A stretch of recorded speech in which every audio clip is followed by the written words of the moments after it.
All right, normally I'd unload this with my tractor, but it's still in the shop, so I'm gonna try to do it by hand Sounds safe. without getting run over.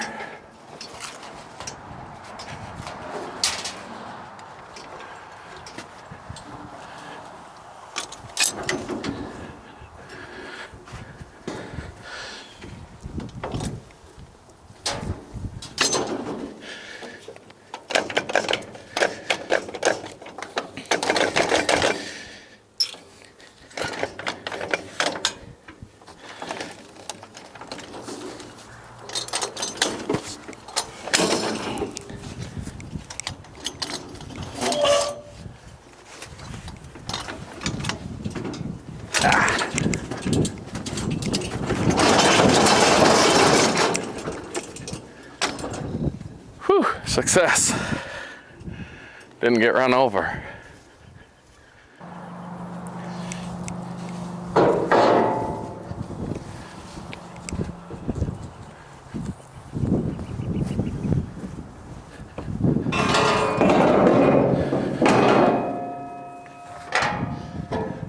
All right, this is one thing I changed with this N&N dump trailer.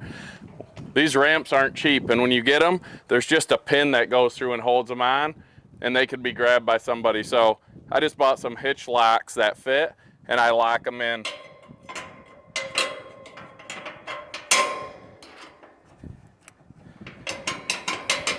That way they can't take them without something to cut that with.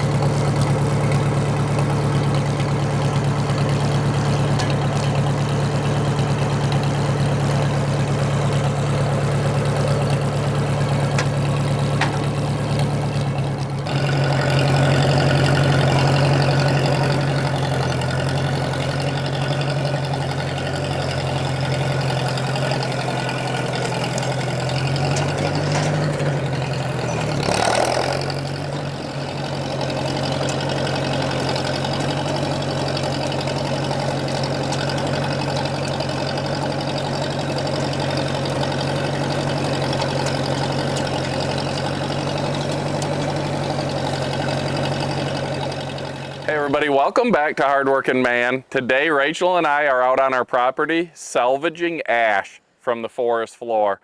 We have so many downed ash trees from the emerald ash borer, and a lot of it is already too far gone, but there's still a ton of good firewood out here. And as you all know, they say ash is cash. We need a bunch of ready to burn firewood. I've got people placing orders for face cords or third of a cords. The roadside stands are going to start picking up because the weather is getting nicer finally here in Michigan. Our woods is still a lot muddier than we'd like, so we're going to use a different path to come in and collect a bunch of this ash. Where we would normally come in, I pulled some ash the other day using the Massey and the Samurai, and I left some huge ruts. So we're going to start today with the Massey Ferguson 35, and we've got this dump and carry by Brat Incorporated. I bought this thing years ago. It's just a 3-point dump box. And so we're gonna start with that because we need to clear a turnaround path for the Massey to get through. So we're gonna come through, get a bunch of this ash. I wish all of it was like this, up off the forest floor, because this is what I call cheat code mode for firewood. Roadside logging with Shibe, he finds stuff like this. You can just buck it up so fast and easy. And then we're gonna throw it in the dump cart, bring it out. Once we get a wide enough turnaround cleared out, we're gonna switch from the dump and carry to our DR log trailer. It's the 2000 XL. I absolutely love that thing. You can put a third of a cord in it in one trip. I've towed it with the Honda 300 four-wheel drive four-wheeler before, and it was probably a bit much for that, but this old Massey 35 will pull that thing all day long. So while the Coyote's in the shop with the log grapples and the huge buckets and all of that, we're going to use what we have. And I don't know about you guys, but there's just something about using an old tractor like this, pulling firewood out of the forest, that's, I don't know, to me it's just enjoyable. So I've got the Stihl 044. It's just Throwback Thursday today. We've got the Massey, I've got the 044 Stihl, but then we do have the ProSizer on there. I love that thing for coming out here, getting good accurate cuts fast and easy. No stick and chalk, no tape measure, no Mingo marker, just the ProSizer. I hope you guys enjoy the show. Here we go. One thing we want to be sure to let you all know is on May 6th, there's a big event being put on by Mike from K&L Firewood. It's in Indiana, the Hoosier Firewood Hysteria. It's an all-day event where we're going to just be splitting up a bunch of wood for veterans, helping the community out. Bunch of different channels will be there. There's going to be a lot of different equipment there for you to be able to get your hands on and run if you've never ran anything before. We're bringing our all-wood muscle wood. I know there's going to be the Easton Made Axis. There's going to be the 1222, a bunch of different chainsaws. Heath's excited to be able to run a 500i and to get his hands on an Axis. He's been wanting to work one of those for quite a while now. Just a bunch of different guys coming down, bringing their stuff. It should be a really great time. So everyone's invited. We're gonna bring a bunch of our Hardworking Man merch, and if you wanna get some of those, which they're very comfortable t-shirts, let me tell you. So come on, join us for a fun day, and hope to see you there. Now let's get on this ash. I can't say that. You just did. I know, that's so dumb.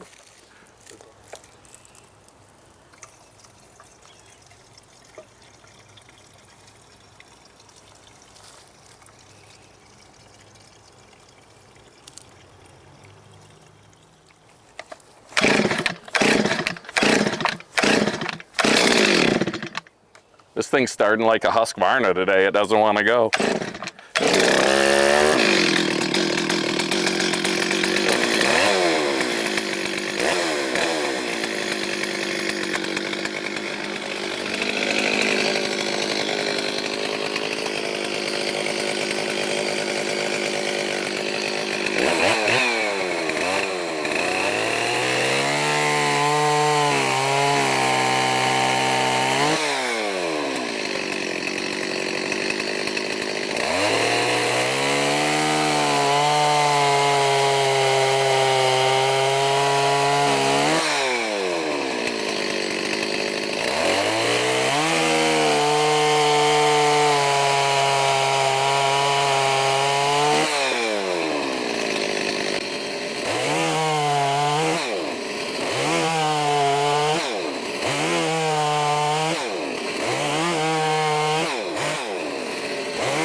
What do you got over there? Just a little Milwaukee hatchet. We're using it to get some of this multiflora rose out of the trail, because when this stuff catches your skin, it just shreds you. Did you call that a hatchet? Yeah, it's the Milwaukee hatchet. Why is it a hatchet when it's a saw? Because that's what they named it. It's Because it's small. it's a saw. The crazy thing is, if you know what multiflora rose is, it's these thorns with the hooks that just bite into you. I've watched deer eat these things like they're nothing. That's one thing you got to be careful with working out in the woods, is stuff like this, you know, the thorns, the poison ivy. If you follow Firewood at the Furnace, you saw Brad got smoked by that the other day. I will give you a tip though for poison ivy. If you think you encounter it, or you know you've encountered it, as soon as you can, wash yourself, scrub yourself with Dawn dish soap, because the oil in the poison ivy is what gives you the rash that none of us want, and that Dawn dish soap cuts that oil and breaks it down. And since I've done that, when I know I come into contact with poison ivy, I get it a lot less or not at all. So Dawn dish soap, poison ivy, cut that grease. I know Brad, I was gonna let him know, but he has some special soap that he uses that may be better, or it may not be. Brad, you might want to try that Dawn dish soap, because that poison ivy was not kind to you. Over the years, as I've been cutting in here, sometimes it's just to clear the path so I can get through with a four-wheeler. Sometimes it's to clear a path because I want the deer to travel there. I do a lot of habitat work. This path has been cleared over the years, and it keeps getting blocked with new downed ash trees. You can see them leaning all over out here. Here you can see some old ash that I blocked up and never got out of here, and it sat on the ground, and now probably about half of it's good. I do as much as I can, but you'll see piles throughout the woods, and the top part of it is still probably good. The bottom's not. I'm gonna get a lot better at not leaving that out here, because it's just pretty much wasting work at that point. We're gonna get this ash blocked up to open up our path so we can get through with the Massey and start our loop here. Our mud-free loop. Less mud loop. Standing water free. Yeah.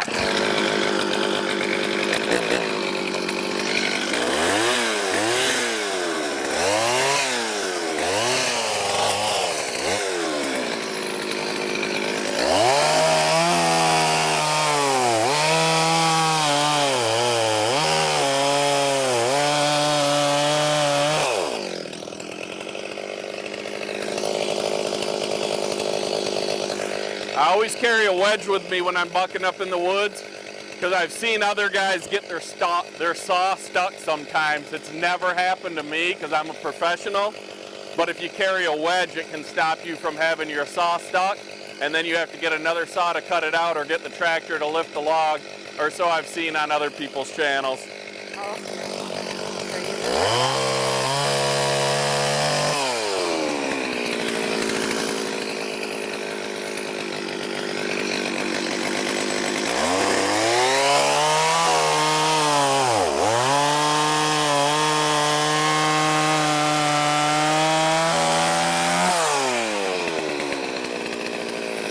Another thing I'll use a lot of times, and I got it out here with me today, is that woodchuck timber jack to get your logs up off the ground so you don't hit the dirt. It saves the back a little bit. It's not near as nice as a tractor grapple lifting it up, but a lot of these logs today are suspended, so I don't need them. I'm taking the easy ones today, clearing this path, and as we go, I'm gonna have to use more stuff. Hopefully I'll have the coyote back soon.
Another thing with this ProSizer is I feel it's a lot like a laser rangefinder. When I was a young kid and I would go out bow hunting or gun hunting for deer, I was absolutely terrible at judging distance. I'd think a deer was 20 yards away and it was 30, 40. As I got a laser rangefinder and I started learning what the actual distances were, I became a lot better at judging those distances. I've noticed with this ProSizer, like I can cut and get pretty decent, close to 16 inches or whatnot. But with the ProSizer, the more I use it, the more every time I set that saw, I'm like right on the money. So it's training me to get my accurate cuts. So eventually I probably won't rely on it for anything more than a check source. But so far, I really like that thing. You guys will see me use these Husqvarna log tongs quite a bit. I really like them. And to be honest, when I bought my first one, it was the smaller size. I didn't realize there were two different sizes. And when I got it, I was like, what am I gonna do with that? Like, it's too small to really do anything. But then I tried using it and I really liked it. I later bought the bigger size, and to be honest with you, I'd rather have two of the small size than the big one. I'm not sure if it's because it's not broken as much and I may sharpen the tips, but I found with this larger one, it doesn't usually grab as well as the smaller one does. Sometimes they work fine, depending on the wood. If it's got bugs, both of them are usually pretty decent. But overall, I've been happier with the smaller size. I'll also use my hookeroons a lot, but when these work, you don't have to swing them. You just lower them down, pick the log up, and load the trailer. See how that slipped out of there? I get that a lot more with the larger set than I do with the smaller one. But they definitely help save the back because you don't have to go down as far. And you can pick up one log with each hand easier instead of using two hands per one. This dump box is nice. It holds a decent amount of wood, but once we get that DR log trailer going, we'll be able to get a lot more wood out per trip.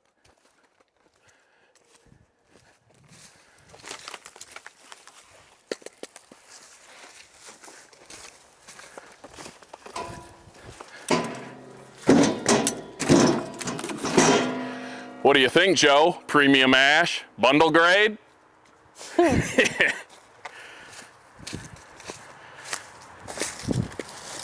Are you auditioning for Joe's biggest fan, trying to beat Patty out? Patty's gonna be tough to beat. She calls Joe out in every video. It's been a while since I've been able to say bundle grade.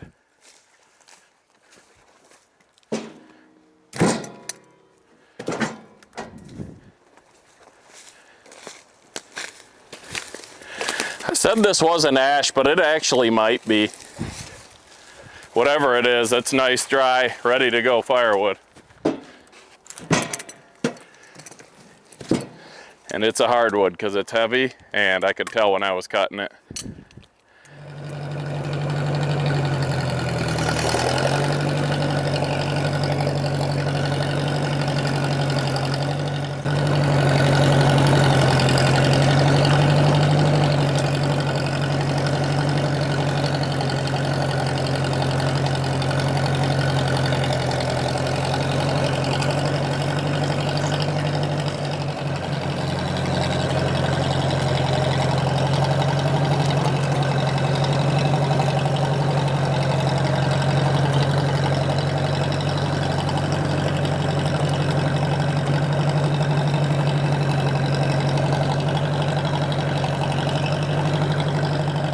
All right, everybody, so this isn't too long of a video. We're gonna do a wrap out right now, and we're gonna make this part 1 of 2.